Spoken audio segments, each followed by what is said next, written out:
Good morning, Carl. Good morning, Eric. Morning. Good morning. I also am eating, so I'm turning off my video.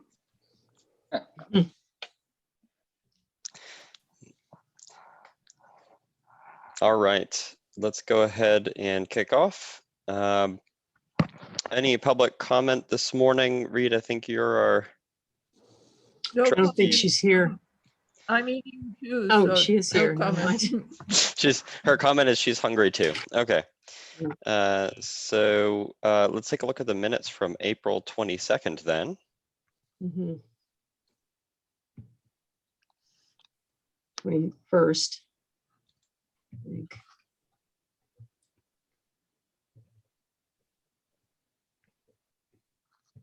st yes.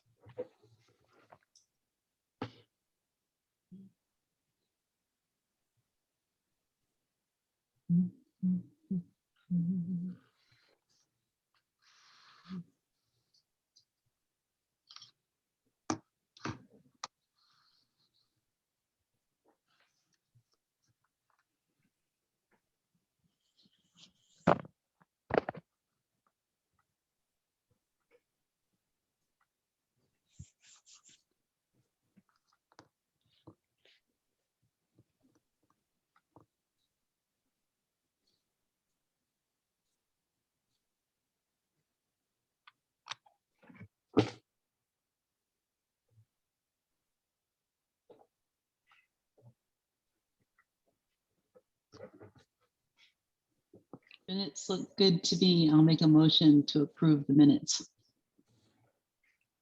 I'll second. We have a motion and a second. Any further discussion? All those in favor? Aye. Aye. Aye. I All those opposed? Okay. Excellent.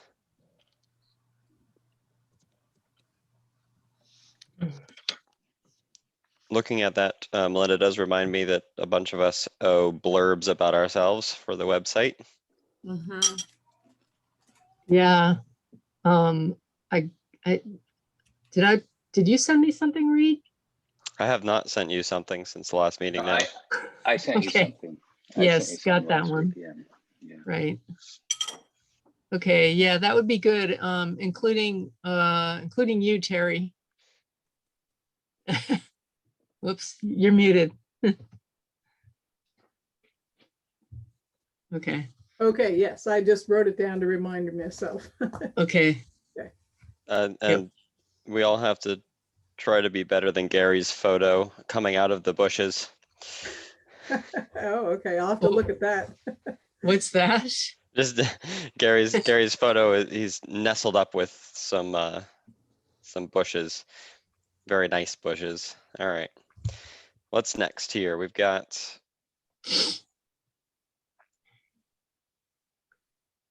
engaging volunteer after COVID.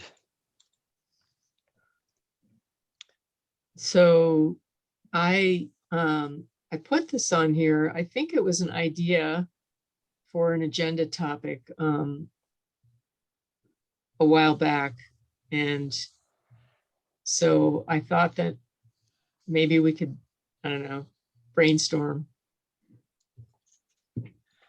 I know, Laura, you've been asking about or talking about like getting certified to apply the glyphosate and wanting to continue to do work days on invasives. Yeah, definitely. And the one thing I could do is on some of the places where we could tackle invasives like Mud Pond or Five Tree Hill, the Vermont Master Naturalists, and Terry could probably help with this, took walks there, and there's some really interesting geological features and cultural features that kind of are hidden in the woods nobody knows about, that might be an interesting way to get people out there to, you know, let them know that they would be learning some of that stuff. I know Ethan has said that when he was doing his forestry walks, he realized that he needed to have like different little draws each time that he did a talk. Like one time it was birding and maybe geology, and one was with wildflowers, but also the forestry component. So that might be a thought, is to, like you said, combine it with something else. Yeah, it's a good idea. You get different people. That's what his thought was, is that he was only drawing one part of the population with, just the forestry aspect. So this summer, we hired a trail steward, and I think that person will have significantly greater capacity than a UVM intern to be able to lead public events and like work days, for example. So maybe we could, so I'm thinking about different ways that we can engage people. And one is through invasives removal. Another way is through actually doing trail work, volunteer work day. And then the third is like leading walks. And maybe the walks could be combined with invasive removal or something like that. But those are sort of some of the ways that I'm thinking that we could engage people. And you all may have other ideas as well. I'm to start up as soon as the COVID, I guess the COVID restrictions are loosening up, to start having my master naturalist bird walks again, at one at each different of the parks in town. Mm-hmm. The question from Eric in the chat, Melinda, which is, have you seen any patterns in what's worked or not worked in the past for volunteers? I think as far as trail work days go, those have been pretty successful. We've always gotten people out, and particularly, like, I know the first one that I ever hosted, when we built a new bridge at Allenbrook Nature Trail. If there's something like that where like neighborhoods of people have a strong interest and can sort of rally around something, like that, that's always a good draw for people. And then same, like when we were building, I think maybe the last one we did was in 2019, we built the trailhead at 5 Tree Hill and built a couple of bridges. We also got, a good group of volunteers for that. And I'm not talking huge numbers, but, if we can get between 5 and 10 people to show up, I think that's maybe even more manageable. Yeah, that's great. 15 or 20. Yeah. But I think that I'm hoping that we have greater capacity to do more of those this year than we did in 2019. Of course, last year we didn't do anything because of COVID, but I think that things will be loosened up enough this year so that we can get a group of maybe up to 10. Maybe we can do like a pre-registration thing to make sure that we don't get like a huge number of people at any one time. But I'm always amazed at how many people come out for Green Up Day. What's your secret there? I think people Name are recognition. people are just really into it. And this year, we got more than any other year. We handed out 800 bags, and versus like, I think the highest amount in previous years was like 500 bags or 550. So there were a lot of people out, and it's something, Green Up Day is something you can do with like families and little kids. We saw like a lot of families at our tent, and even pushing strollers. So I think it's a really great event for that reason. And so the secret, I don't know, it's really accessible, and it's really well promoted. It So, helps that it has a statewide push also. yeah, definitely. Um, This is a, You a know- comment. Oh, sorry. Go ahead, yeah, Melanie. go ahead. Oh, I just see a comment from Reed in the chat. She suggested that we can encourage adult night school and other groups to do photography or art classes at town trails and parks. Huh. Another idea for engagement. Thanks, Reed. Yeah.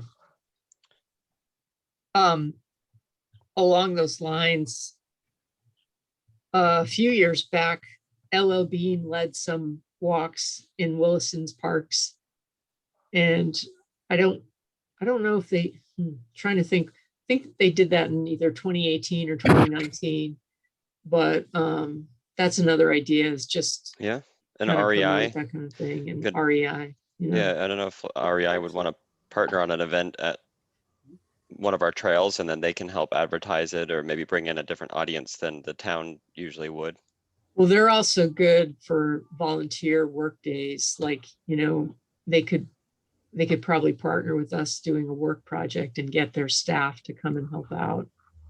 I think they've offered to do that in the past.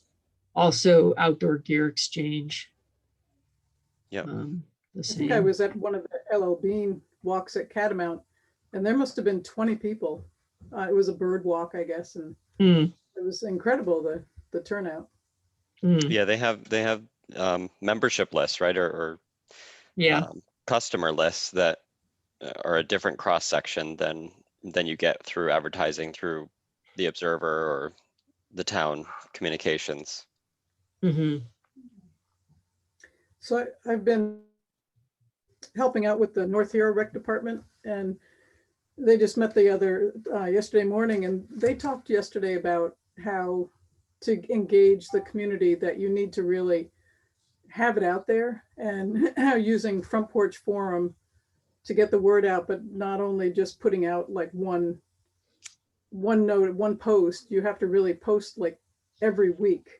And maybe that's something the trail steward could do, is kind of that on. But she said, if you just do it once a month or once, every so often, people forget about it and it's not in front of them. And maybe the Observer to write up a little blurb. Hmm. Are you talking, Terry, about each event, or just kind of an ongoing conversation highlighting what opportunities to come and do a work day, et cetera, exist? Probably both.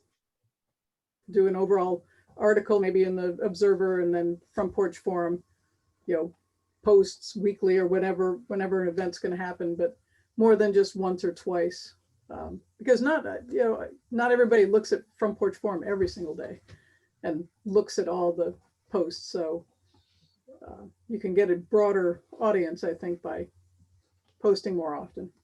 Mm. Yeah, I agree. I think that's a great idea, Terry.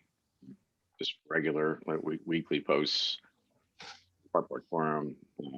I know, so the town can also use their social media outlets too. And on Facebook, the Williston Parents Facebook group, that is very active Yeah, now. Emily's on that group. Yeah, that's right. I've seen her on there, and so that's another great Yeah. resource to tap to. Belinda, point, who's the trail steward that you hired? What? Who is the trail steward that you hired? Her name is Ann O'Day, and she's a Williston resident. She lives in the village, or pretty close to the village. So is that like a new part-time position year-round kind of thing? It's not year-round, but it is a new part-time seasonal position.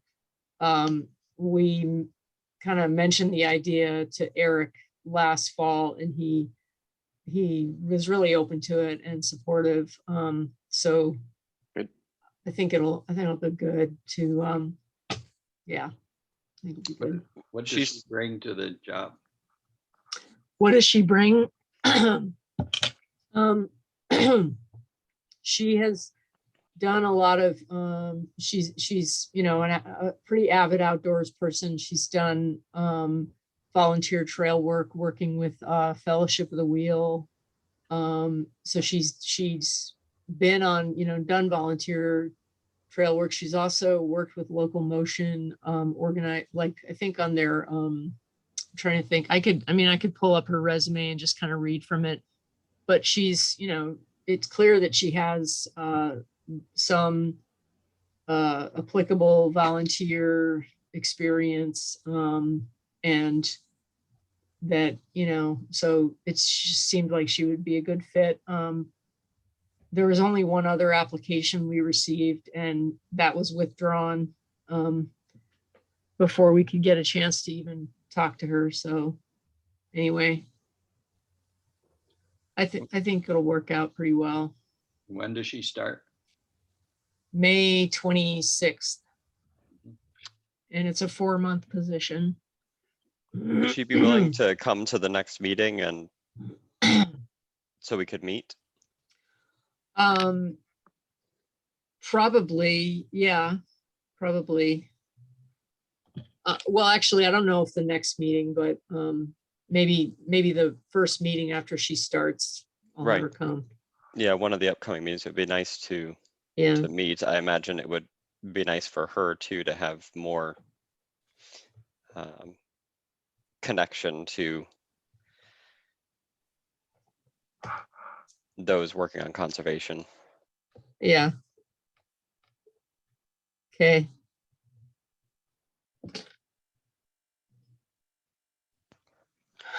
So it sounds like a lot of the items there, Melinda, are around channels to get the word out, and also on partnerships with various groups, whether they're businesses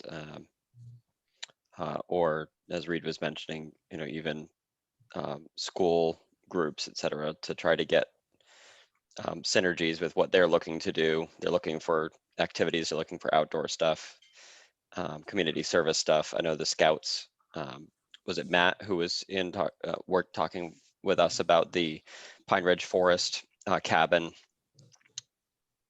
There may be opportunities with Scouts too for volunteer days. Yeah, yeah, Chris Yeager. Chris, sorry. Yeah. Yes, Chris. Melinda, on that note, I have on my email to respond. I have on my to-do list to respond to that email today. Okay. Yeah, I think I had mentioned that, it might be worth at this point to kind of reaching out to, who is it, Ralph Tersini, and just exploring the idea of a connection through Talcott Forest. Or Gary might see him in person before I actually have a chance to write. Yeah, I don't see him very often, unfortunately, but I can make that connection. I could email him if you want me to. Should we do rock, paper, scissors for it? I wasn't here for that discussion, so I'm not as up on it as you guys are, but I can do it. okay. I've Just had copy me on it, and you could also copy Tony D'Amato on it, because Tony does the work in that space. Yeah. Okay. and Julia Nesbitt contacted me through email and said, just keep us in mind. And the Scouts, especially the older one, need conservation service hours. And they also need hours working for nonprofits. So I don't know how that could fit in with something we would do in town. Maybe they could do some work for the outdoor center for Catamount. Yeah, that's perfect, actually. Yeah. Okay. So do you feel, Melinda, like you have some ideas to move forward with engagement items this summer? Is that a good starting point?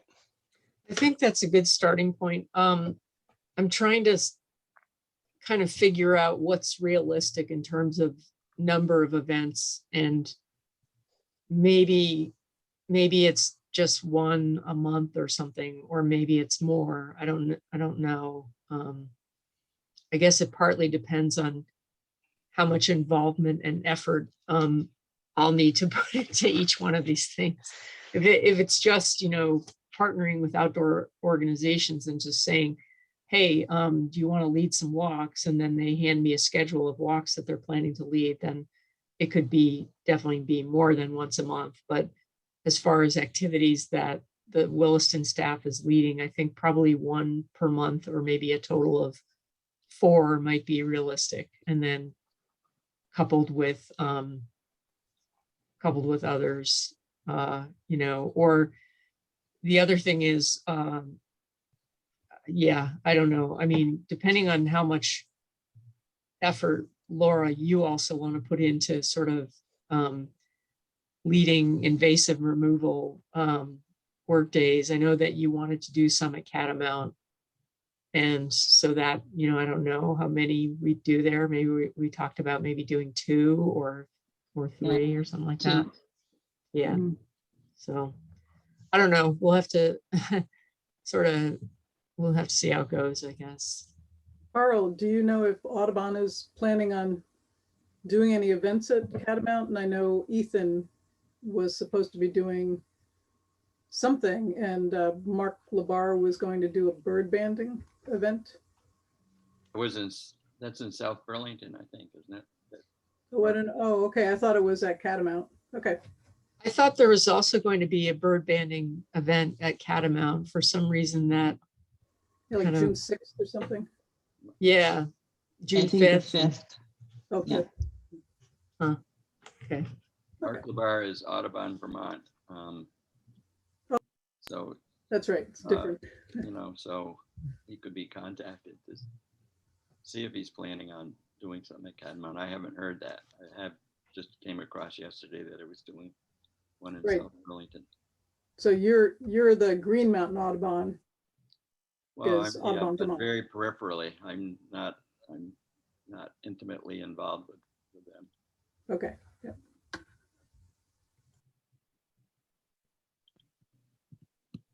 So we move on to talking about NR 206. I'll just, Sounds, one more idea, I guess for Melinda to consider for volunteer recruitment would be if you have a list of contacts for the various neighborhood associations in town. which we don't, but All right, well, never mind. I was gonna say that would be a, a targeted audience you could reach out to for various events too. yeah, we were Well, just then- saying it would be really great to have a complete list. We have some of the contacts, but not all, but we really do need a complete list of all the HOAs in town. But at least we could reach out to the ones that we do have. But that's a good idea.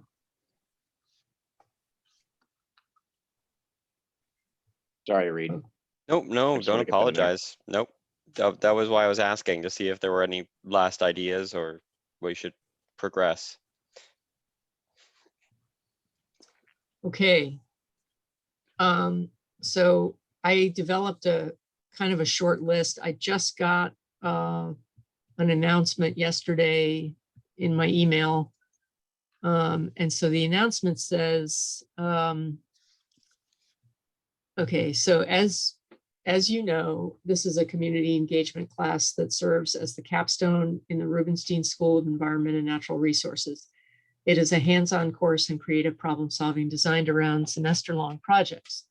The students form small groups and partner with organizations like yours to apply their skills and knowledge to solving relevant social environmental problems in the community. During the summer semester, some students may not be in the Burlington area, so we welcome a mix of our RFPs that could be addressed remotely or on-site utilizing Vermont UVM COVID safety guidelines. We welcome you to consider the following as you develop an RFP. If you had a magic wand and can solve a local or regional problem, i.e. if you could change the environmental status quo in some way, what problem or shortcoming would you improve or correct? Or in your organization or environmental field of interest, is there a challenge you've been wrestling with? And then they list some examples. Some examples of problems previously addressed include young children are spending too little time outside. Deer are heavily browsing native tree seedlings in our town forest, but are not touching buckthorn and other non-natives. the trails in our town are not getting much use. That wouldn't be a problem that we have. Membership in our organization is declining. So, that's kind of what they're looking for. The project would need to be completed by August 13th, and it's about an 8-week long semester, 9 to 10 hours per week per student. So that's kind of, that's the nature of the thing. And I came up with a few ideas. Number 2 is one that Matt and I have discussed, just given the number of problems and conflicts that we've had over this past year. Just some regarding, I don't know, loss of access and some issues involving I don't know, a lack of respect and a lack of stewardship shown by like recreational users of trails, and just how do we deal with all that in sort of a comprehensive way.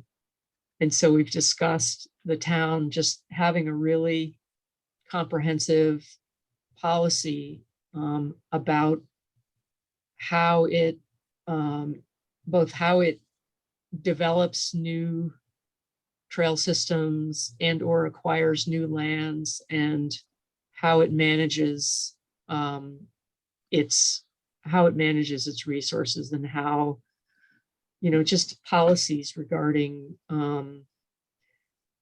trail usage and regarding abutting landowners. Just because, as you all know, we've run into conflicts also with abutting landowners who, some of whom have an expectation that the town is going to do anything and everything to make any conflicts and impacts go away. So it's, I don't know, I think it would be important to kind of develop a really solid policy that we can lean on going forward. So Melinda, I agree. I think that that type of policy will be important for the town to have in place, especially as these pushes continue to increase. I'm wondering though, if we could get something useful out of a 206 flats, but I'm wondering, and Gary and Kim can help me out here. There's a program at UVM, which I cannot remember the name of off the top of my head, that's for master's students where they have to do a master's project. And Field naturalist program. Yes, Field thank you, Gary. Yeah. Something like this might be better aligned for that type of a project or program. It's just, there's a lot more behind it, I think, that would require master's level work. Usually they charge though. It's like a fee. Well, I guess I don't know, Gary. Has this changed? Is there still fee for service? I don't think 206 charges anything. Are you aware of it? MEP. Yeah. Well, I don't know. It's evolving too, because Jeffrey Hughes is retiring, so I don't know exactly how that's gonna evolve. I was in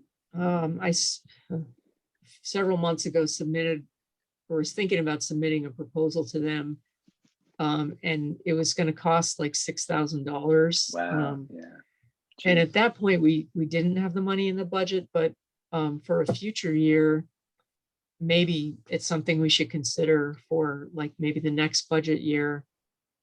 But I'm also wondering if maybe NR 206 can play a role, like if they can do some of the background stuff that might feed into that, like maybe they could conduct some surveys or something like that.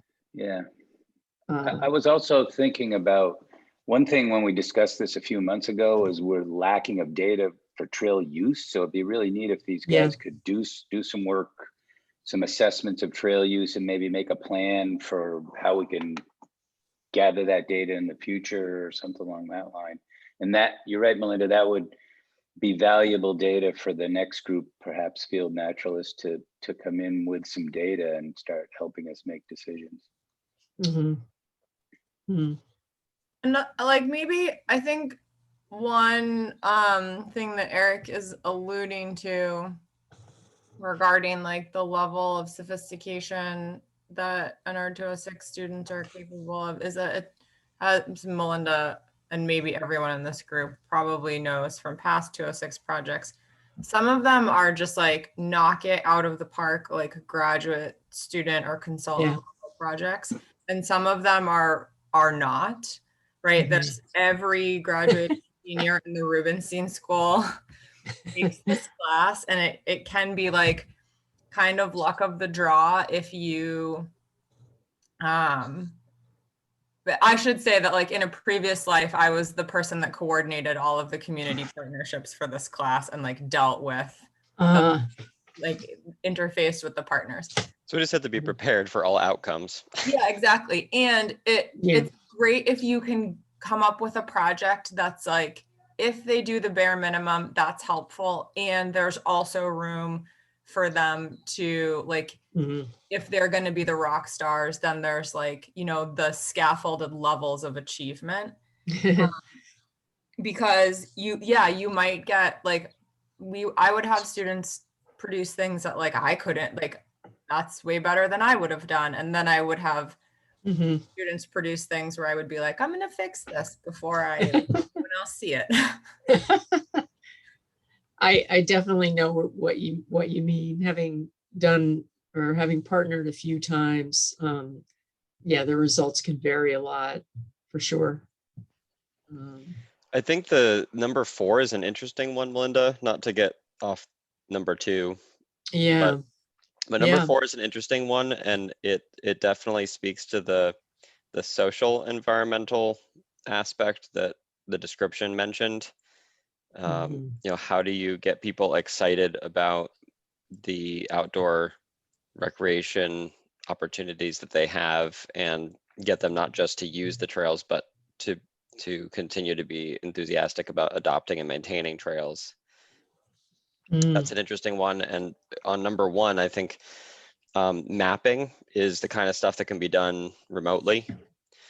And so working on creating both the conservation story map, which I envision as like not necessarily a map per se, but it's also sort of an artifact that might be able to be created remotely, as well as mapping regional trail connections or regional invasive issues those could be things that could be done remotely or by local students, either way. Right. I've seen the few story maps that Ethan has done, which are for different Heinsberg Town Forest and I guess Catamount and Andrews, and it is good. I mean, people can see what's going on there, and you can keep. Melinda, can you share screen and show everyone the one that I just put in the chat, because like they can be so engaging. Like this, the Forest Service made this one because they were doing management plan revision on the Nantahala and the Pisgah, and like they during COVID they had to stop, and so this is how they. Sorry, Ellie is yelling in the background. This is how they like. One of the tools that they use to pivot to online forest planning and continue with forest plan revisions. And it's, if you scroll through it, like it's really super engaging, and like the different forest options are really, really clear. So like obviously this one was, you know, they're using this for like decision making and gauging public interests on different plan revision options. But I think that, I don't know, I think that story maps are like this really cool tool where like GIS, which a lot of students have a lot of fluency in these days, be really used for engagement purposes. And like, I don't know, I find this to be like really visually appealing. Yeah, even if you know about it, you still were interested in reading through it. Yeah, this is really cool. And I think students have fun with it because they can be very creative. Just along those lines, like if we were to create some story maps for conservation issues in Williston, what kind of maps would you want to, I don't know, what ideas do you have for those? Invasive species, says Eric. Oh, invasives. This is cool. You know, birds and wildflowers and just different spots that are of interest. Yeah, Mhm. it could be also, it could be a storyboard about one or multiple of our parks. Yeah. To talk about a little bit of the history, like Laura was talking about and Terry were talking about, the little bit of the history. Sometimes there's more than just what you see when you walk through the trail. Mhm. Yeah, beyond what wildlife you're seeing there, what to expect. Mhm. Wildlife habitat maps and wildlife connections. Yeah, you could also take it in a direction of explaining some of the things like the significant wildlife habitat area mapping we've been doing. You Mhm. could explain like how that's developed and why it's important and how the town can use it. There's Mhm. all sorts of topics that this could work for. And Eric Mhm. is going to town on his keyboard, so there's a lot in the Oh chat yeah. here. Let me see. Water quality in the Allen Brook. Yeah. Melinda, there's also an idea I brought up earlier that I don't know if applies to NR206, is this idea of trying to get drone flyovers of Allen Brook to allow people to see the whole brook, not just what you can see from the crossings. Mm-hmm. And I know of a couple people that have drones in town, adults that, probably would be interested in doing that. Yeah, I could foresee a mentor-mentee sort of thing going on with somebody who knows the technology or can help someone learn how to fly the drone, and someone, a student or something, who's working on putting together the video and the educational material that would accompany it. Right. I think you just have to be a lot of supervision with kids. Yes. That could be very dangerous. Right. Huh. Gary's talking about trail usage assessments and maintenance needs of trails. And Eric had others in here about stormwater. Well, they were stormwater, all ag connected development. to they were all connected to the Allen Brook water quality thing. Just right. approaches you could use. The existing trail networks, how all the trails do connect, or some of the trails do connect through the town parcels. Okay. Huh. There's a million topics that this could work for. Yeah. Right. But one of the things you could do is you could say we have a variety of topics, and the students, if they're interested in doing it, can help pick the topic, right? I mean, you give them 3 options or something that would be high value. Yeah. Okay.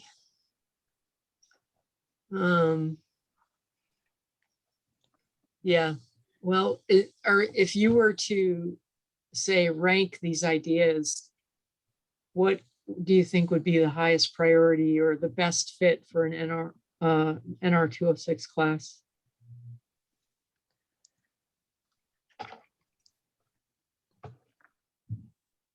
I think the only other thing I had, which probably is no surprise, would be water quality assessment or assessment of water quality data we have for Allen Brook. Are you sending them several ideas, or are you picking out one idea to send to them? I'm picking out one. And I would say that whatever you pick out, make it really specific. Yeah. Like, for example, number 2 is a really important one, but what you put there is you have to read it 6 or 8 times before you get the idea, and it's no, I know. A little too general. It's not quite specific enough. So yeah, maybe take out one of those bullet points. Yeah, I mean, I think that's sort of like, the sort of vague ideas that are coming from my head, but I think that I think the most effective way to engage NR 206 would be probably doing what Gary suggested and getting a handle on trail usage and maybe, I don't know, just attitudes and I don't know, desires. So doing some sort of surveys, both maybe a combination of online and kind of on the ground surveys, something of that nature. You know, maybe they could even set up a couple of cameras somewhere. How many volunteers do you get through this program? Are there like 2 kids or 8 Well, kids? so you get a group, usually between 3 and 5 students per group.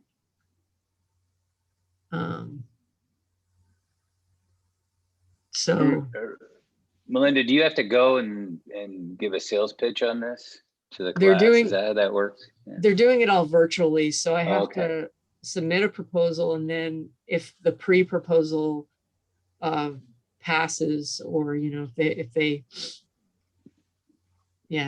they want a full proposal, then I got to take a video and submit a proposal by video. Yeah. So yeah. So Laura, I have a question about the invasives at Catamount. Did the Master Naturalist group do any of that there, or the Catamount Outdoor Family Center was involved in doing some kind of a work on the invasives there? Well, I'm not sure. I think Catamount Outdoor Family Center just kind of tagged along with us when we did our invasive removal day. And as far as inventory, Ethan has done a lot of that. You know, he's mapped the stands and, you know, what is in the stands as far as invasives in the forest. And we, in the meadows, we kind of know where the poison parsnip is. So I think the Master Naturalist can maybe be involved in a walk that we're planning at Catamount in July. And then maybe they can get on board with some of the removal after that. So maybe that wouldn't be, you know, I kind of threw it out there, but maybe it's not really something that would be, Yeah, for that yeah. class, probably not. Yeah. Yeah. Okay. Yes, I like this story map thing because it's easy to access. I Yeah. think the kids that are in this program might be more inclined to, I don't know anything about the program, but that, you know, they could do hands-on out in the field and also computer work. And they could break it up into, you know, you investigate this part of the story map, you investigate that. So that's another possibility. Mm-hmm. Mm-hmm. Yeah, I have to say that the story map is the most exciting thing on the list here for me. But if it's not the best fit for what we expect as a product, I can understand that. But perhaps there's ways to connect it. You know, maybe the Adopt a Trail program could be the topic for the story map, and then you kind of get to accomplish a couple things out of it. There might be ways to mix it up. Mm-hmm. Put in a last pitch for the trail usage. I think that's, for one thing, it's what we need. I mean, Yeah. I think that would be great to have that information. It may not be as glitzy, and maybe there's a way to combine a couple of these things if you can do it in a way that makes it sound doable. But knowing that trail usage is something we need to make further decisions and to justify things and all that kind of stuff. Yeah, and I'll just add that you know, those arguments can also sway groups of students. In my experience, like from the Basin program perspective, we had a couple of projects that at the surface didn't really seem all that exciting, but we emphasize the need and the importance of those concepts. And we ended up with a couple of 206 groups fighting on that, doing some decent baseline work for us on those concepts last fall. You're persuasive, Gary. I just remember when we were sitting there needing this information, and it seems like it'd be good to get it. I agree. Did you, Melinda, I think last year you talked about a either buying or renting or borrowing a trail counter for the trailheads to. So I didn't really get very far with Winooski Valley Park District in convincing them to buy one that they could lend around. I mean, they sort of were supportive, but then it didn't really, I think when it came down to actually buying one, they, like everybody else, their budgets couldn't support it right now.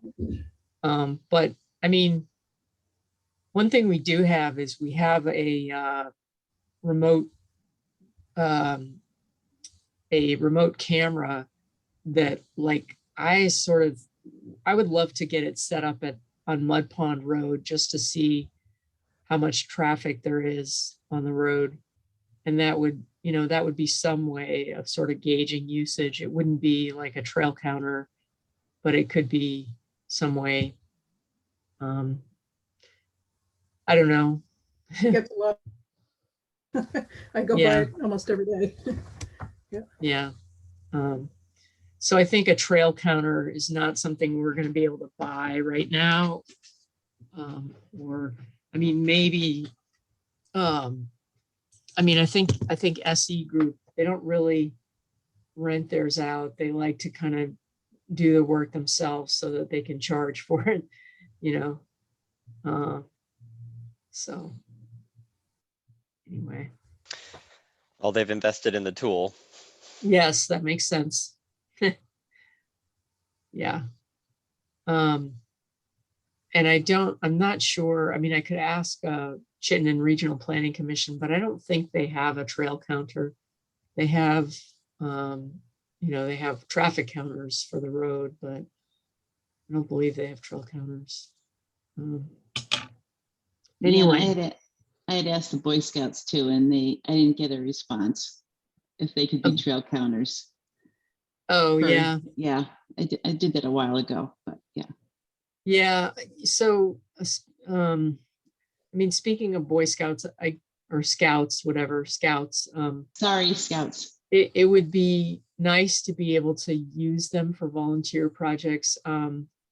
It seems though that they're most interested in doing Eagle Scout, their Eagle rank projects for the town, which is, I have to say that it's challenging, and what you get in return is not always worth the effort that you put into it. So it's like, I don't want to say no, because that just sounds really mean and not, I don't know, not community minded, supportive, but it is definitely challenging.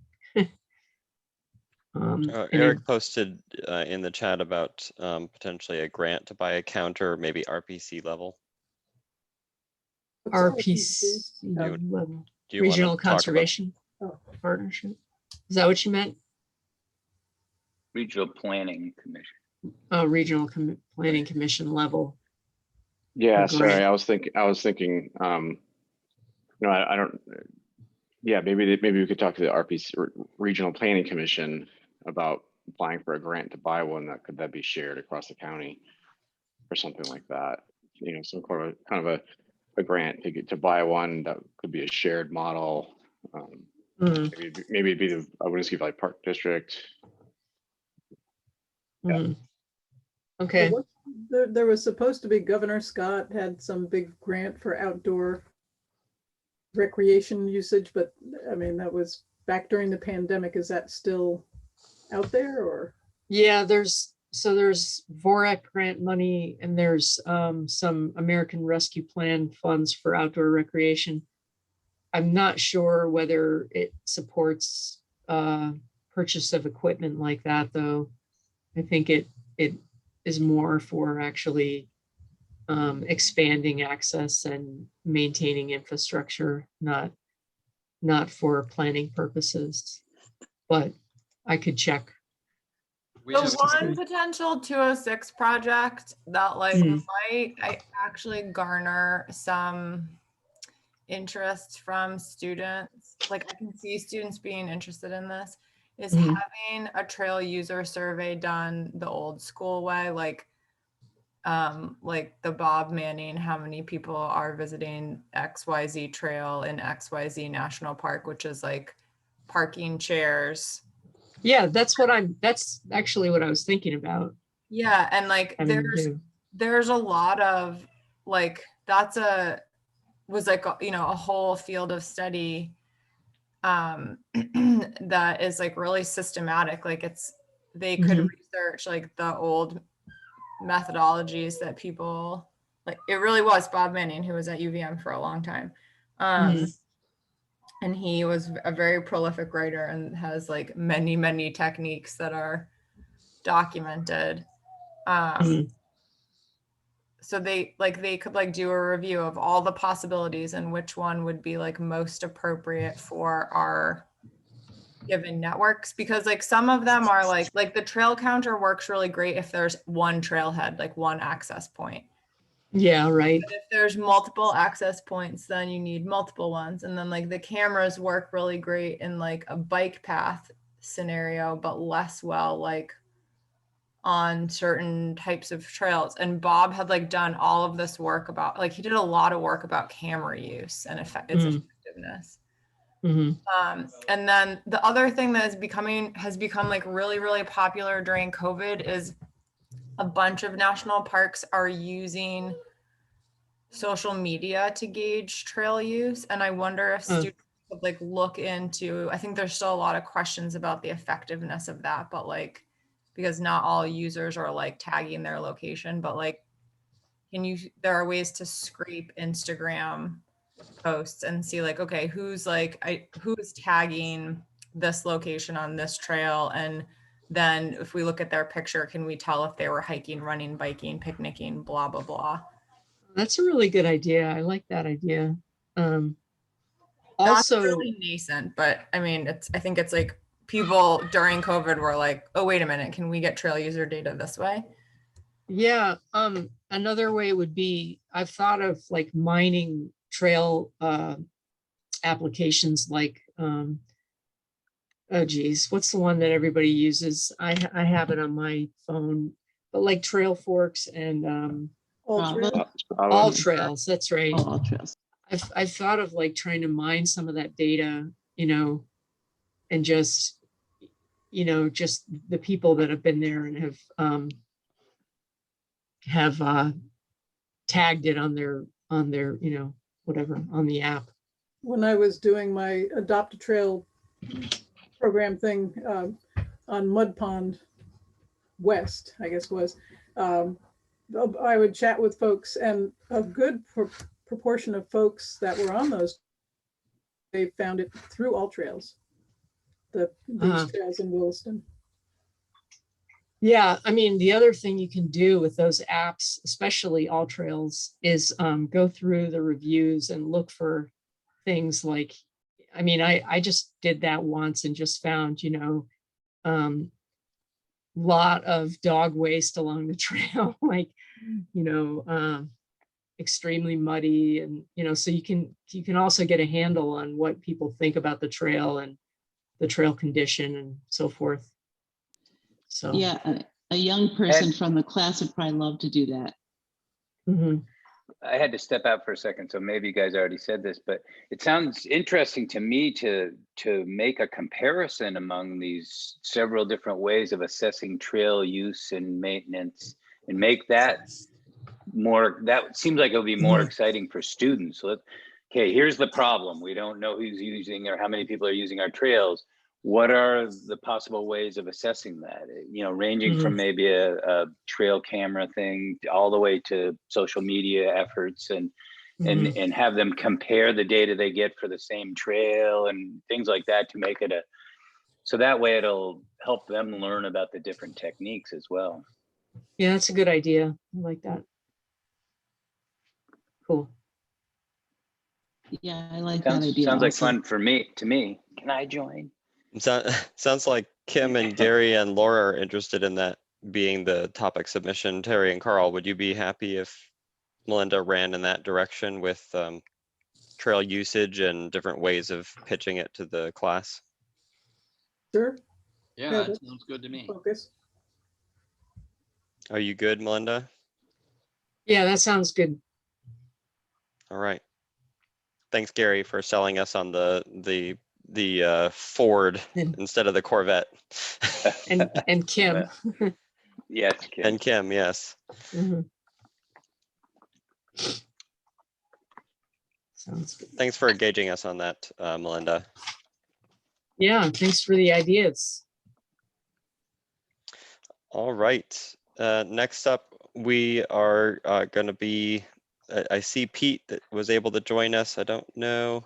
Scott. Oh, Scott's here too. Okay, Yeah. great.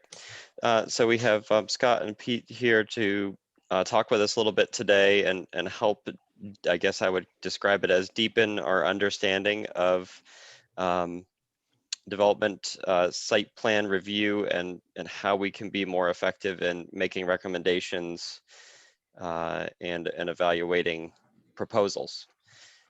So with that, Melinda, do you want to say anything else about how you see this conversation flowing? So, I think the Conservation Commission has expressed, just a desire to connect with other boards, and has repeatedly talked about, having a discussion with members of the DRB about, specifically about site plan review, because, sometimes there are questions about how one should approach these reviews and kind of what the DRB is looking for, and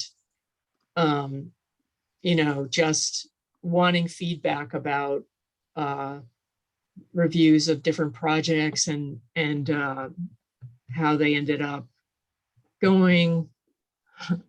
I'm just reading Kim's note in the chat. So that's kind of how this came about.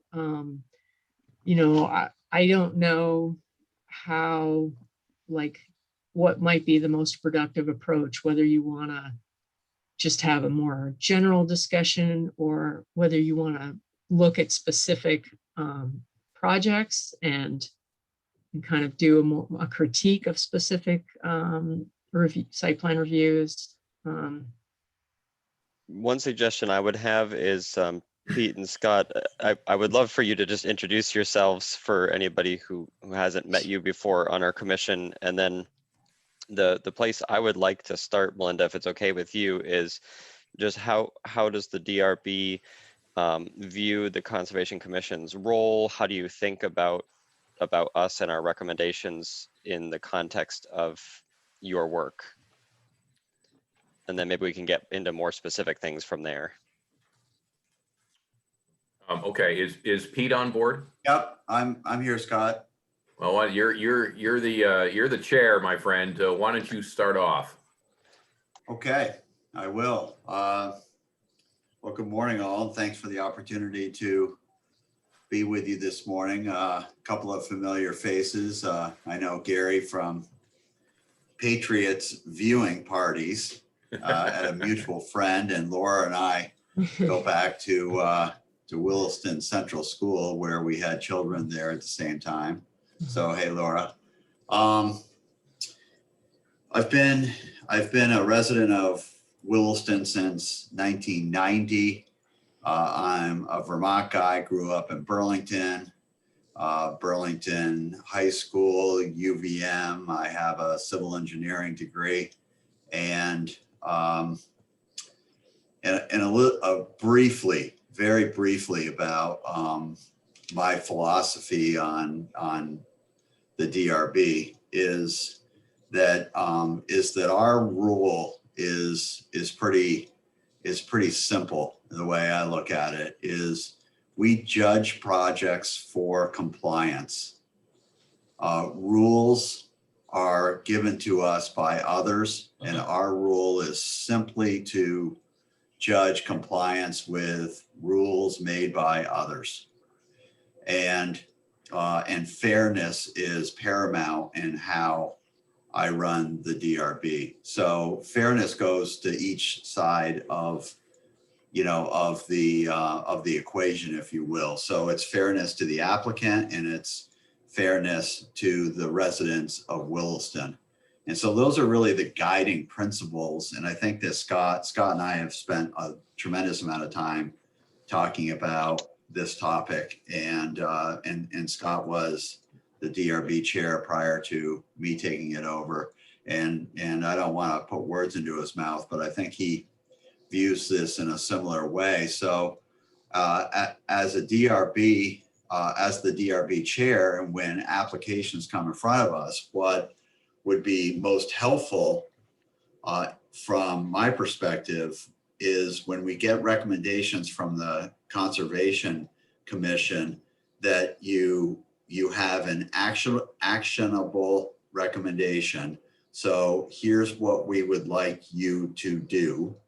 Don't make it, don't make it gray. Make a statement as to what direction you would like us to go, and then back it up as to why you are authorized to make that request. So what empowers you to do that?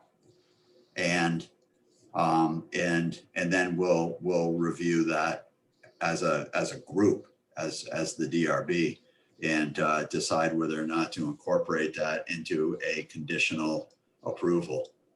And so that's really kind of a starting point for this discussion, I think. And Scott, why don't you take it from there? So I would agree with everything you said. So I'm Scott Riley. I was the chair of the DRB for about 10 years prior to Pete getting on. So I was there for a long time. I've also lived in Williston since 1997 and grew up in Burlington and went through the Burlington and school system and UVM and what have you. And so Pete and my stories are pretty similar. I would, if you wanted to equate this to something like the Supreme Court, I fall into the category of being what I would consider to be a strict constructionist when it comes to the DRB. The unified bylaw is the law. That's what we follow. And that gets us into lots of, public opinion trouble because people don't necessarily like the decisions that, sometimes the people don't like the decisions that come out of the DRB, but really we're not there to make law. We're not there to make ordinances. We are simply there to read what the bylaw says, not even so much interpret it, but simply read what it says. And if the projects meet the criteria, they get passed. And if they don't meet the criteria, they don't get passed. And that's really our interpretation of how the DRB should act. Now, everybody's got a different opinion. And, if you've got a different opinion about how the DRB works, then you should get on the DRB and try to exert your opinion. But that's kind of how, that's how I ran the board. And that's certainly how Pete seems to run the board as well. I would also agree that anytime something shows up in front of the DRB from one of the advisory boards that isn't backed up,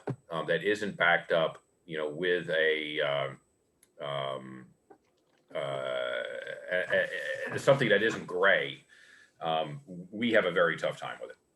Because again, we always look back to the bylaw to justify what we're doing. And if we can't do that, we can't act on the suggestion or the recommendation coming in from one of the advisory boards. So that's Pete made that message. I'm going to second it.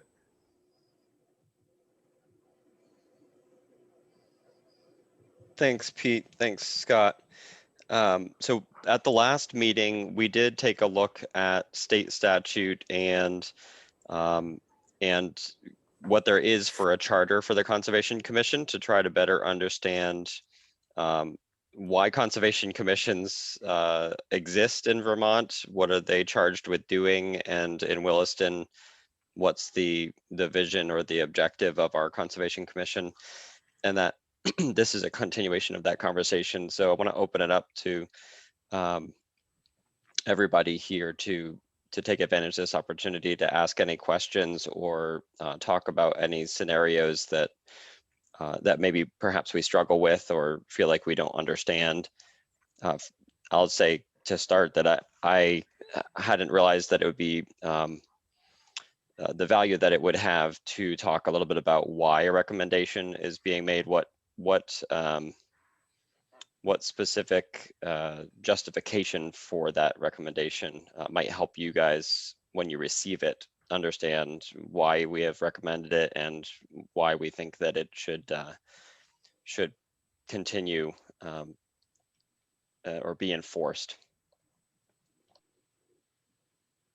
You know, one of the areas which I think Pete and I agree on is that we envision your job as doing a deeper dive into applications that come before the DRB that maybe the staff can't do.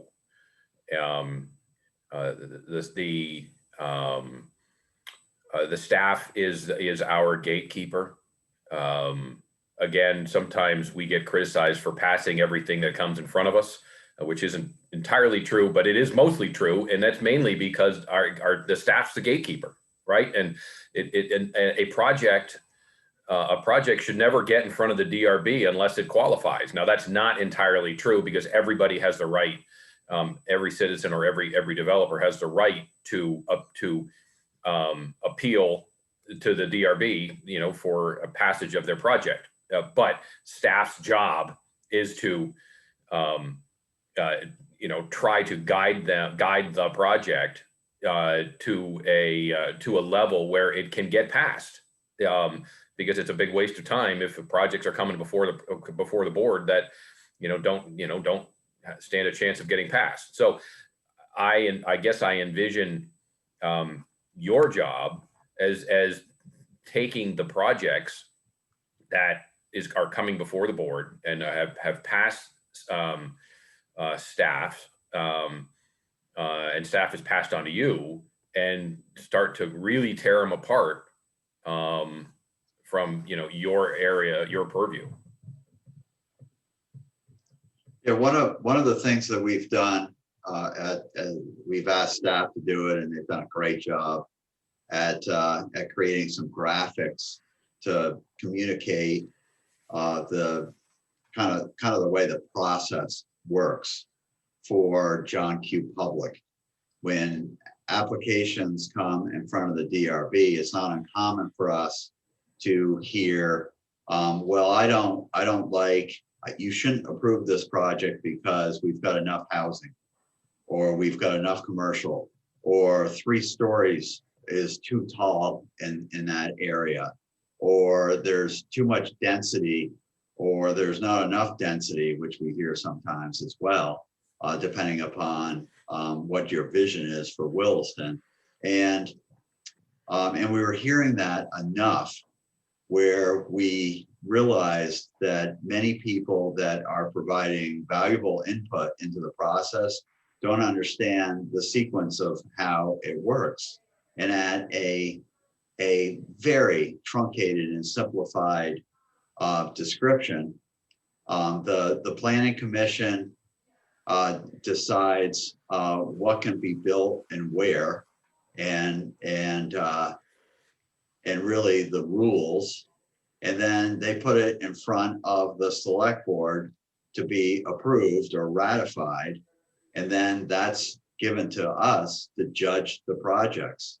And so we don't have really a role in whether or not a building should be maxed out at 2 floors or 3 floors, or whether there's 2 dwellings per acre or 50 dwellings per acre. We don't have any say in that. All we do is judge compliance, and then staff does a really good job, as Scott indicated, of limiting non-compliant projects that get to us.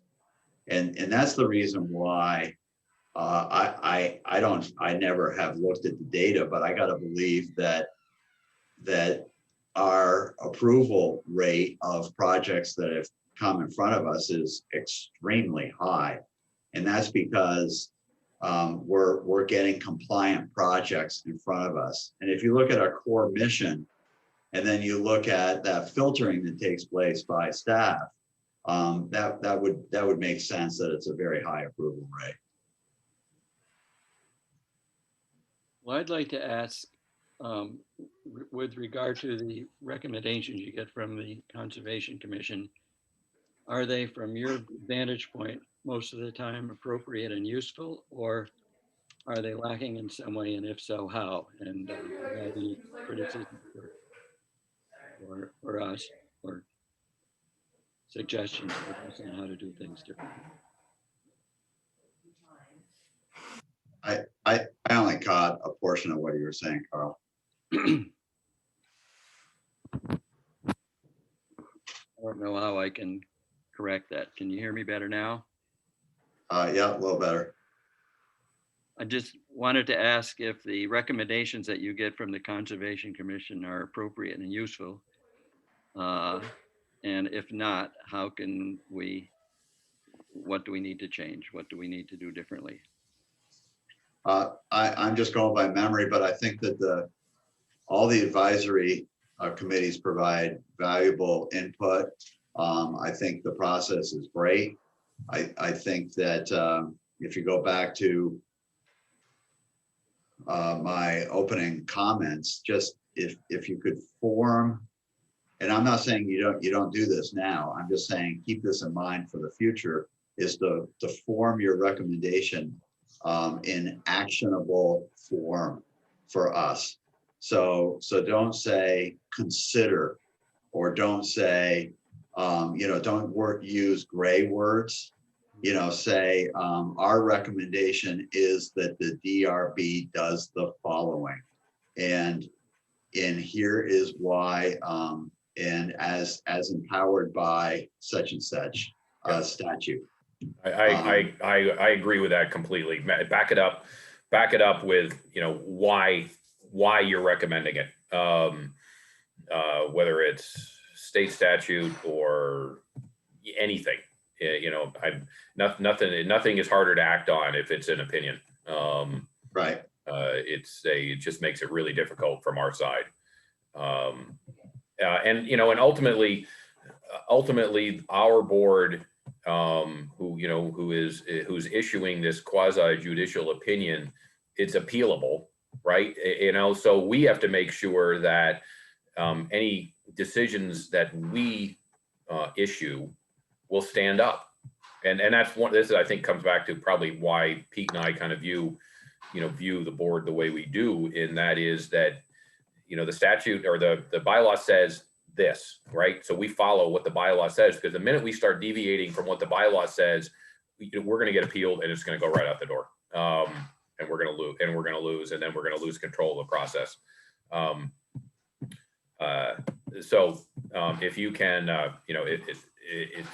if you can make them as clear and concise and justifiable as possible, that really helps us out. And if you look at, Melinda can attest to this, but if you look at our track record on appeals, because we do get appealed, decisions are appealed, and if you look at our track record, we prevail, and I can't remember when we didn't prevail. Yeah, I can, but okay. So, and is that appeal? Does that appeal go in front of the select board? Is that? No, it goes to the environmental court. Yeah. Oh, okay. Environmental, right to E-Corp, and so we've got a pretty good track record, and it's because we're diligent to follow the rules. I I see Eric's got his hand up. Thanks, Melinda. So this is all, for me, very helpful. I've been on the Conservation Commission for, I don't know, about 11 or 12 years or so now. I'm a resident of Williston for a couple of years longer, but not much. And I think, Pete, I think you and I may have spoke when there was that get together at the gazebo last Labor Day or something like that. But, Oh yeah, yeah. But anyway, you know, it's helpful for me anyway to you know, hear your comments about the bylaws and that there's no real interpretation. It's either you follow it, the project is following the bylaw or not, and that makes sense to me at the DRB level. From my perspective and the Conservation Commission, we don't really get into building heights per se that often, but we do very frequently look at the impacts of the proposed development on the surrounding landscape and how to create opportunities for public space where appropriate. And that sometimes gets into more of the gray areas that it sounds like the DRB tries to avoid. And again, I think for good reason. But for me, I think this is, you know, that's where the advisory boards do take a deeper dive into the projects and try to work with, at least from the Conservation Commission perspective anyway, work with applicants from a sort of a civic responsibility perspective. And that's where I find that the Conservation Commission can often recommend mitigating factors to address concerns that may not be well articulated in the bylaws or maybe have come to light since the bylaws were last updated. And so that's where I think we can probably be most helpful to you, is interpreting some of these newer issues or issues that are not well articulated in the bylaws. And just one comment on the response, I guess, to Pete's comment on the approval rate thing for the DRB, and that makes sense also to me that the approval rate is high because it's been a long process to get to the DRB, so it should be high. But maybe a better metric to use would be to look at the number of projects that make it to the DRB that were originally submitted and compare that to the number that were originally submitted to the town is more of a appropriate metric to use. You know, that's an interesting comment, Eric, and I think that I agree with that completely. We don't see, as a rule, you know, we don't see the projects that walk in the door at the zoning office that you know, that don't get by Melinda, right? You know, that she's got her hands up, says stop, and turns around and sends them on their way. So we never see any of those. We do see projects from time to time that, you know, where the applicant simply is not listening, and you know, and it's rare. Interestingly enough, that doesn't actually happen all that often, and usually, you know, we'll all be notified in advance that, you know, the staff is recommending that this is not, you know, this project not be passed, and so they're good about that too. But that doesn't happen a lot. And more often than not, what will happen in terms of like the staff's intake of projects is, rather than, you know, kind of outright deny and send somebody on their way, you'll see projects get modified. You know, we'll make recommendations and, you know, tell the applicant, like, the way that you've drawn this up is not going to fly, and, you know, you need to do X, Y, and Z to bring it into compliance. And so there's sort of an adaptive process that happens as projects get submitted. And so a project might look significantly different when it finally gets submitted to the DRB for review. The other thing I wanted to mention is that, you know, sort of to Eric's comments about where there are gray areas in the bylaw, and I think the staff, I think it's kind of an iterative and adaptive process, and the staff, in writing staff reports, might come across an area of the bylaw that's really vague that then we flag and as an area that needs to get worked on and amended.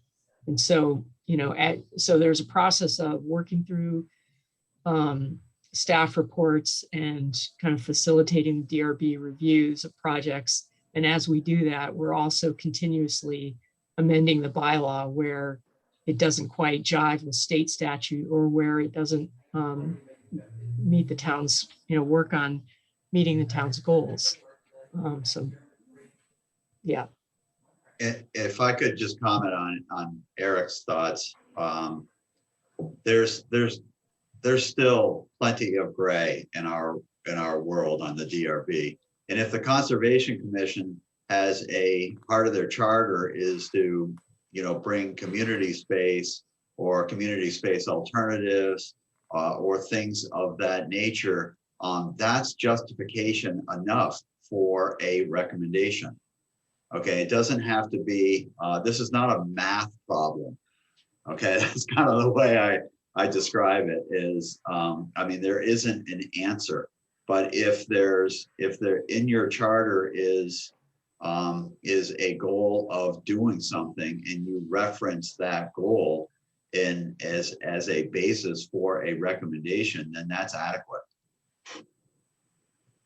Okay, great. Thank you. I have a question. How do you think that the new form-based code will help deal with some of these gray areas that do come up?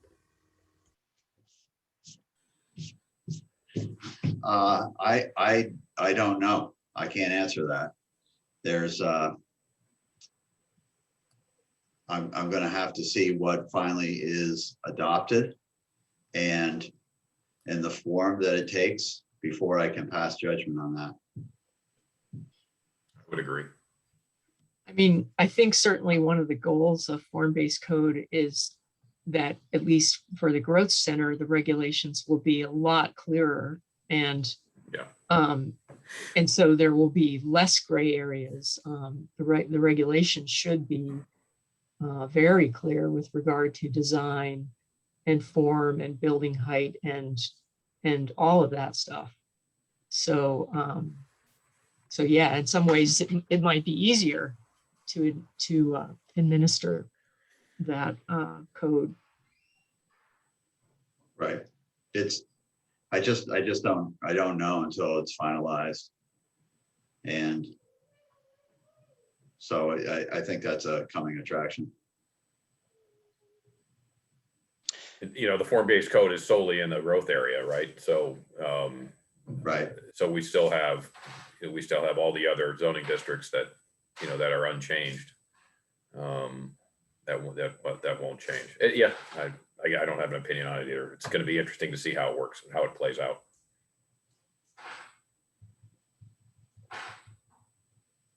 I think one thing that would help us, that's kind of an easy fix, is if we had more formal feedback on your decisions, the DRB's decisions on so whether the project was accepted and whether our recommendations were taken or modified.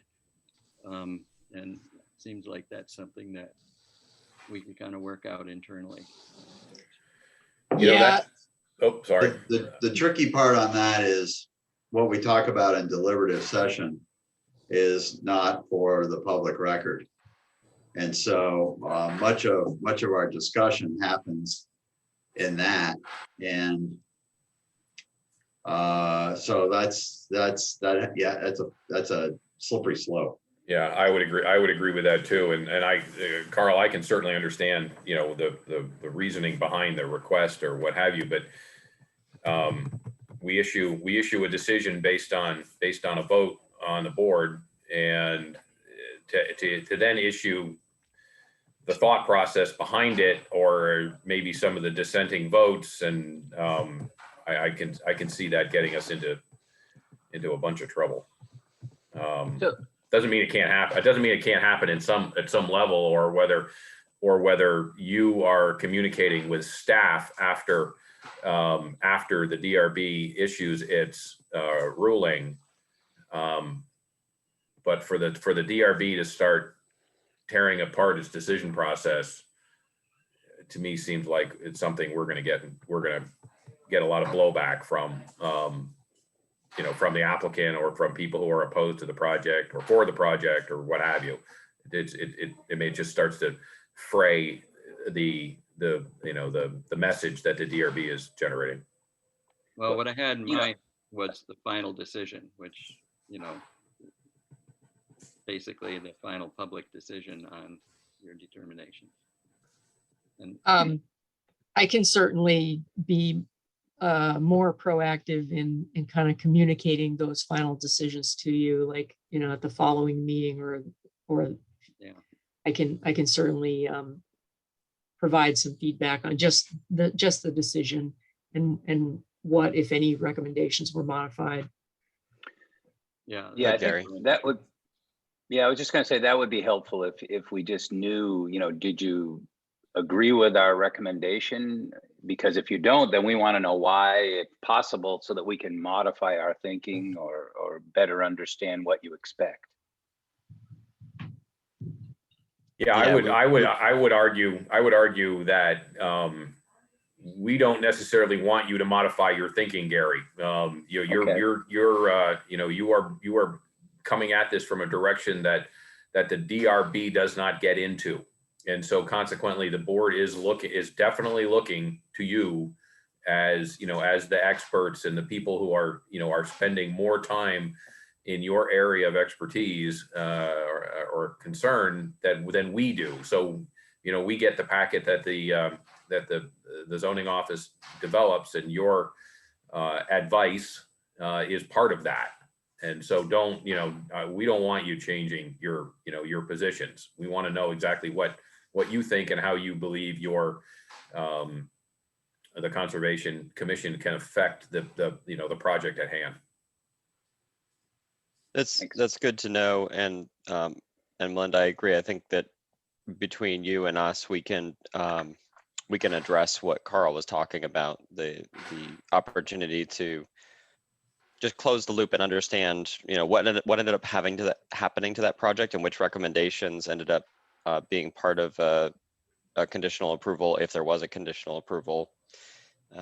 Not that we're trying to align ourselves, Scott, to your point, we're not trying to align ourselves with what the DRB is going to say about a project. What we're trying to do is just understand perhaps which recommendations stood the test of time, if you will, and which ones didn't. And then if we want to have high level conversations about, you know, in general, why are these types of recommendations not having much weight to them, then we can identify that.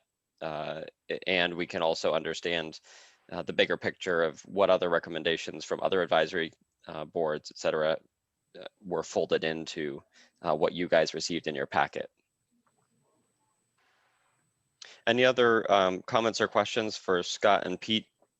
According to our agenda, we've roughly reached the end of our time, but and I want to be mindful of everyone's schedule. Yeah, this was important for me because knowing that our decisions are based on bylaws, and that people who are coming to us can't convince us to like cheat a little bit, is really important for me to know. So thanks. If we cheat, it gets appealed, we lose. Yep. Yeah, we do get, you know, there's pressure. Oh, there is, oh, you know, absolutely. hey, I know it says such and such, but isn't this just as good, or couldn't we do this instead? Or, you know, there is an essence of negotiation when we are doing our review. Applicants do want to, you know, try to persuade us one way or the other sometimes, and we try to be firm in what we believe is the best for the town's natural resources. You know, I would good. just chime in and say that type of thing happens in front of the DRB as well, and there is some level of horse trading, and at the DRB level. You know, you can have two items that that may be a little gray, and the town, you know, might want one more than it wants the other. And, you know, and there will be times when we kick it back to the applicant and say, you know, we'd really like to see you do this, and maybe we, you know, lean a little more in that direction if you're, you know, willing to step up a little further and give us, you know, what the town wants versus this other item. Now, we're not gonna come right out and say that, but you'll see that happen from time to time. And I have to believe that that happens with you in your board too. Yes, you can't fight every fight. You cannot. No, that's right. And it's not, it's not a math problem, like I said before. It's I mean, some of it is really simple, density, number of floors. I keep referencing that, but there's a bunch of gray. And the other part of this is the DRB, just like the Conservation Commission and the other advisory boards in Williston. It's a small community that we live in. And so you see the same people, and you have you develop a little bit of a rhythm with them, and they understand what the boundaries are, and it becomes a real collaborative process that is rewarding, and that's a piece that I really like. One thing that I haven't remembered to mention in prior sessions that we've had talking about these topics is that going forward, I'm going to be trying to push for us to actually have a member of the Conservation Commission go and take a look on the ground at some of these sites. Carl has done it in the past, just out of the goodness of his heart, to say, hey, I drove by it last week to take a look and see. Sometimes what you see on the ground isn't always what you see on the maps, right?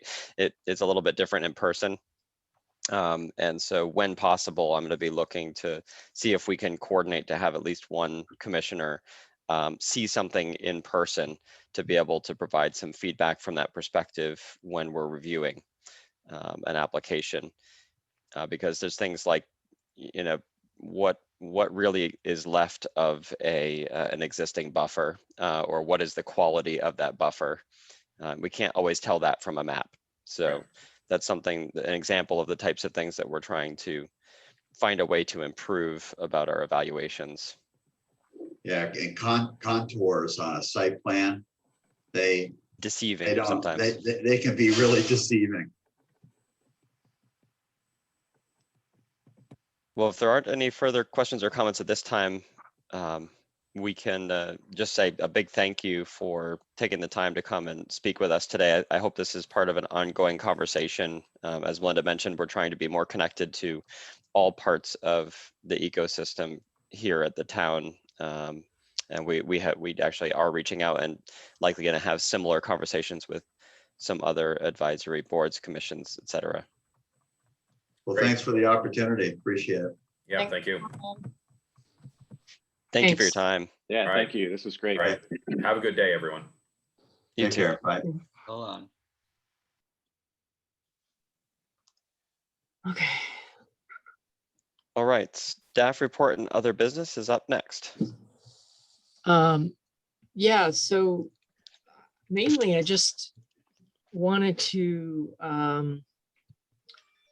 I'm curious to know how many of you have been able to attend some of the form-based code workshops and things, and if you had any thoughts.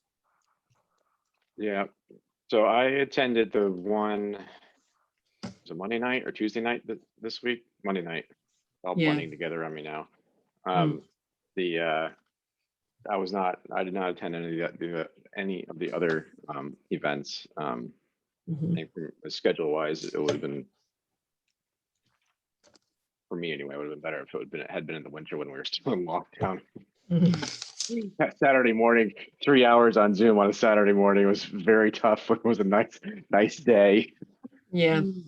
But anyway, so the Tuesday night or Monday night event I thought was great. Matt did a fantastic job with the summary part and the Menti thing. I was really impressed with his quick digestion of the comments that were flying across the screen there, and the consultants did a nice job too. My one comment on that was, and I logged in about 5 minutes late or so maybe they said this and I just missed it, but I feel like the vision for this is great, and the part that at least I didn't hear from the presentation was that the vision is looking forward 50 years to when Williston will inevitably become basically a city. And that, at least that's my interpretation of everything that's happening here. And it's a very good approach, I think, not to do this now, to plan for that eventuality when Burlington is built out and all that development pressure really starts to move out to the rest of the Chittenden County area. I think so. I think that context would be helpful, if assuming that's the case anyway. You know, smaller details. I love the boulevard idea for 2A through the box stores, and just some of the other approaches that they're doing. I thought it was nice that they're trying to include green spaces for the newer neighborhoods that they're proposing, but I also would love to see in some of those green spaces forested spaces instead. You know, maybe managed forests or something, or at least more trees, other than just mowed lawns, all dotting the landscape throughout that Taft Corners. My one concern really that I had was that, I thought it was nice that they were trying to create community spaces, small community spaces within each of these new neighborhoods. But I just am concerned that it'll just lead to more fractionation of the overall Williston community. People have continue to have their own small spaces to go to, and I just don't see a way or approach to addressing larger town-wide community gatherings. Because if Taft Corners grows to the extent that they're planning for in all this through all three phases or stages, I guess, space that we use now, like the town green or in the gazebo, no way they'll be able to accommodate all those, even a fraction of all those people that would move to Williston. I have not been attending the sessions myself, mostly because Chapin has been attending them heavily, and we're in the same household, and that's one of our he's one of our childcare help options. So we try to not be both on the same meetings at the same time. However, the one observation I have is that from the comments I've been reading about the process and what I've been hearing from him, the biggest challenge seems to be getting a shared vision of what or shared understanding of what the growth pressures are on Williston. Those who aren't on board with finding compromise, common sense ways of establishing density. Mostly it seems to be because they are not on board with the idea that we can't just stop people from moving to Williston. And so that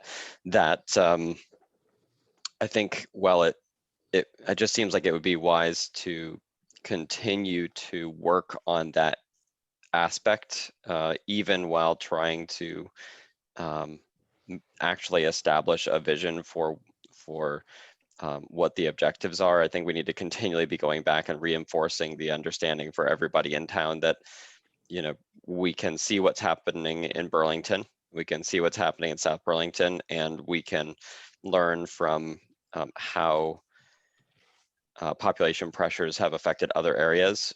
And that's why we're working with experts in this field. And they tell us that you need to be prepared for the pressures. And one of the ways to be prepared for the pressures is to establish the way that you're going to deal with density, to prioritize where are these people going to move, not are they going to come to Williston, but they're going to come to Williston. Where are we going to house them? Do you want it to be, 20 North Ridges, or do you want it to be 5 North Ridges and some taller buildings in the Taft Corners area? So those conversations seem to be the crux of it, from what I'm gathering. As far as the specific ideas, I've heard after every meeting, I hear Chapin walking around the house mumbling to himself about the things that were interesting or frustrating or whatever. And this sounds like there are lots of ideas. There's no shortage of ideas, and it's coming up with the right mix of elements to make it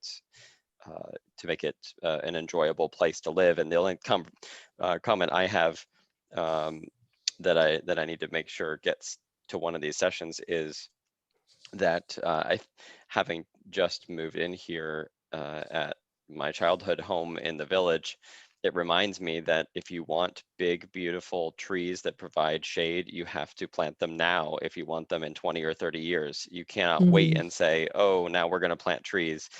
So to Eric's point, cities that I've been in, more urban areas, and that word urban, again, gets back to a lot of people just stop engaging at the word urban because they don't believe that that could happen to Williston. Such a horrible thing like the word urban. So, but when I think about urban spaces I've been in that I enjoyed, it's almost always because there was shade. Urban landscapes that are hot and where there is not protection from the sun and there's not elements of green don't feel good. And so I would love to see tree planting happen early and to have mature trees as the communities grow rather than as an afterthought. Yeah, I agree, Reed. Also, I was just in New Haven, Connecticut for a week, and I was walking around the Yale campus and talk about old trees, big trees, and not just trees, but forest gardens, understory, all the things you really want to see where trees are planted. So anyway, that's something I was thinking about, the understory as well as the trees. Eric's got a note in the chat. Really liked the recommendation from consultant to look at stormwater management from a systems perspective. And I also was really taken by that idea too, to sort of, instead of considering stormwater as like a thing that every private landowner has to manage on their one site, think of it more as a collective utility, and how do you manage it as, you know, more broadly, more communally, and parking as well, too, as Laura just mentioned. Yeah, I think those would be two major, even if not all of this visioning effort moves forward, I think those would be two big efforts on town to consider even independently if needed. Carl, are you trying to speak? I saw your lips moving, but I didn't hear anything. Yeah, I'm trying to speak. Are you having trouble with my microphone? Can you hear me now, or? Now you're good. Yeah. Okay. Well, I just wanted to say that I went to one of the early meetings, a couple of the meetings from last week and the one from Monday night, and was very impressed by the direction that this whole effort is taking. And I don't have much in the way of specific comments, but I do want to say I liked what they showed of how they were proposing to develop Trader Lane, which is the road from right beside Hannaford's north to Route 2. They showed that with way longer than usual building setbacks, with green space, with between the building and the road, bike lanes, green space, sidewalks, and that whole concept of that wide space compared to what we do now, I thought was really good. And I think if that gets developed as kind of a model of how how the future is going to look, I think that would be very good in terms of selling the whole concept to the rest of the population. So they did kind of a mock-up of how that street would look if they did it that way. And that was, to me, quite impressive.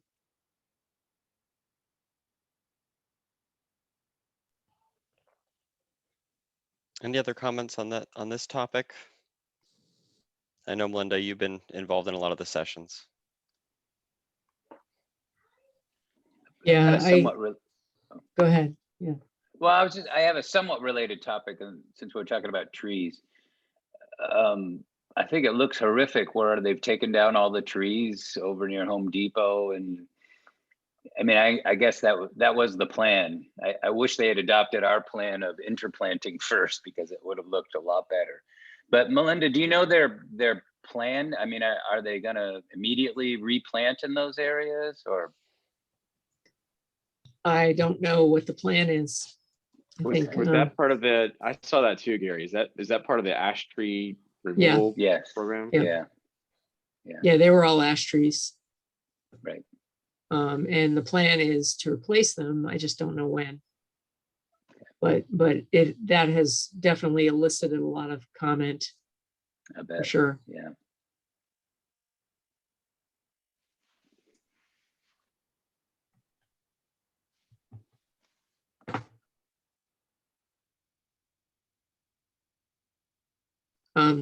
Okay, I'm gonna take over for Reed now.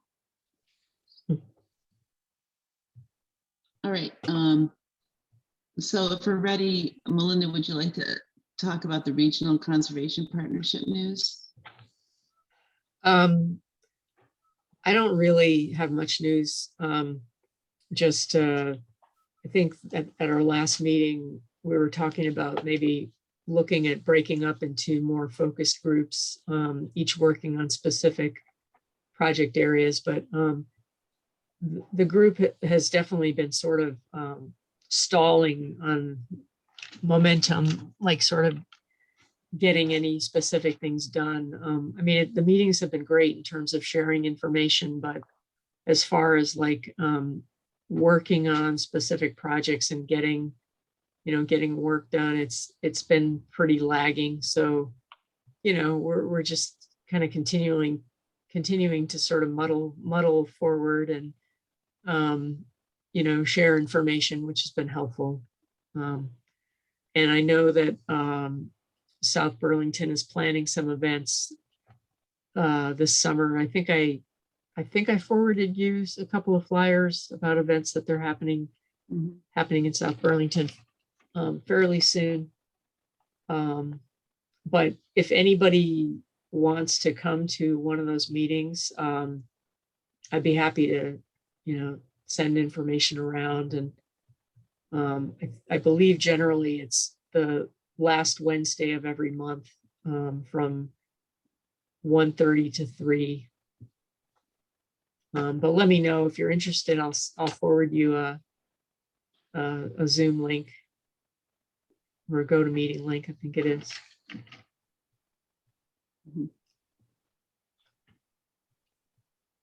All right, thank you, Melinda. And I realize I may have cut off the discussion about the replanting of ash trees, and I'm sorry if I did that. Was there any other comment about that? I mean, replanting of trees after the ash trees were cut down.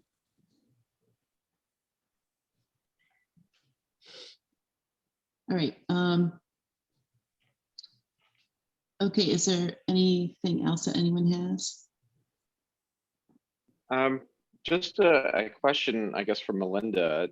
Has the town started talking about post-COVID meetings in person and things like that? No, we have not talked about in-person meetings.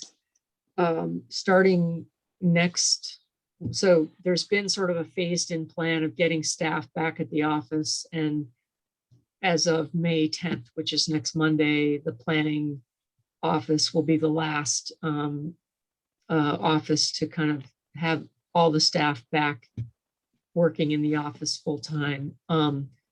We haven't talked about kind of opening our doors to the public, but I imagine that's going to be sort of the next thing that happens. And we haven't, the town manager hasn't like issued any protocols for meeting in person. I imagine that this summer that might start to open up, and maybe we'd be holding some meetings outside when possible. I mean, I guess for you all, since you meet generally during daylight hours in summertime, something we might consider is having a socially distanced meeting outside. Bring some chairs outside or whatever if you wanted to actually see each other in the flesh. I think that could be arranged, or doing site visits somewhere. Okay. Okay, thanks. It's just something that's, I've been thinking about for basement program and in our meetings. So it's just wondering if the town has thought. Yeah. I think it's going to be a weird transition. I don't know how everyone else is feeling, but despite having been vaccinated for a bit now, I'm still really afraid of other humans. I think it's going to be rough. Yeah, I agree. Re-entrance into normal ways is people are having a hard time with. Yeah, I've been learning that too. As I've been talking to the basic program staff, same thing. This is not going to be easy. Yeah. I'm nervous about teaching. Like, I just don't trust college students. Does Plattsburgh have a you need to be vaccinated to come back to school policy? Or? No, I don't know if they will. It's Plattsburgh doesn't have the ability. It would have to come from like the, of course, the SUNY system in Albany, which is certainly possible. However, they have been doing like huge vaccine drives because Clinton County just I don't know, just like has been getting enough vaccines that they're able to do that with the oversupply. And so they've just been like having like a day at the gym where they'll like rapid vaccinate like 300 students at once. So I think everybody, I think it will be fine.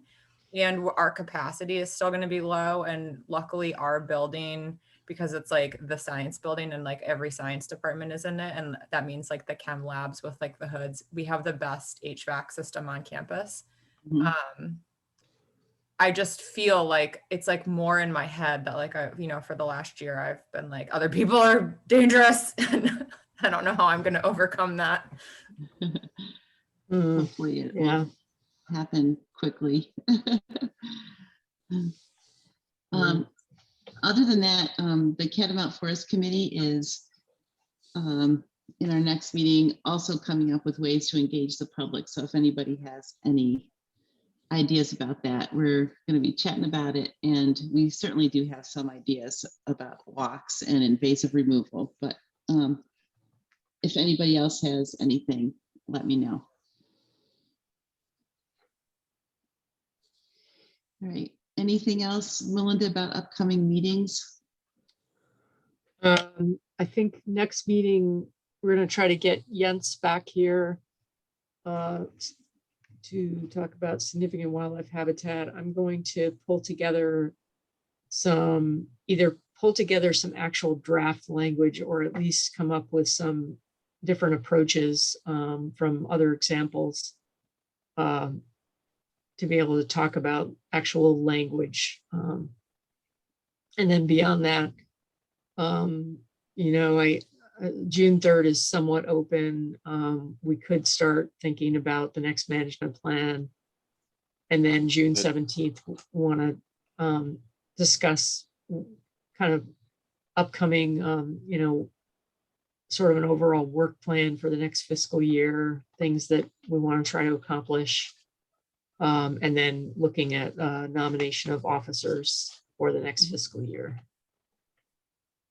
Okay. All right. Thank you, everybody. Is there anything else before we adjourn? All right. I just seeing Gary's note. I think it's actually June 2nd is our next. There's the June conservation, but I also will not be able to attend that meeting. Okay. All right. Thank you, everybody. I think we can just adjourn since I saw everybody's heads nodding. Yeah. Have a good week. Bye, everyone. Bye, All right, everyone. thanks. Bye. Okay, bye.